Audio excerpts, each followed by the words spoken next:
ৰাইজে অকল যি এপ্লিকেশ্যন আহে তাত লিখি দিবৰ কাৰণে ৰাইজে প্ৰতিনিধি পঠোৱা নাই। ৰাইজৰ কথা হ'ল যে তুমি সেই এপ্লিকেশ্যনৰ ওপৰত কি সিদ্ধান্ত ল'লা, তাৰ সমাধান হোৱাৰ কাৰণে কি কৰিলা। চবকে লিখি দিলা, কিন্তু তাৰ ভিতৰত চবৰে কিয় নহ'ল।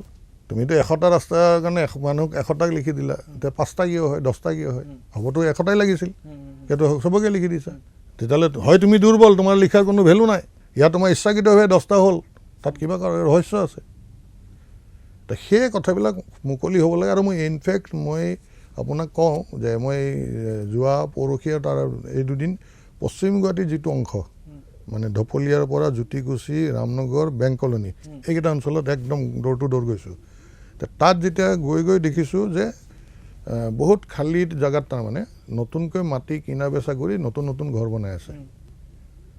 মই এইখিনি দেখিলোঁ। তাৰ নেক্সট যেতিয়া আহিলোঁ তাতকৈ অলপ ঘনবসতিটো অলপ বেছি, তাৰ নেক্সট আহোঁতে আৰু অলপ বেছি।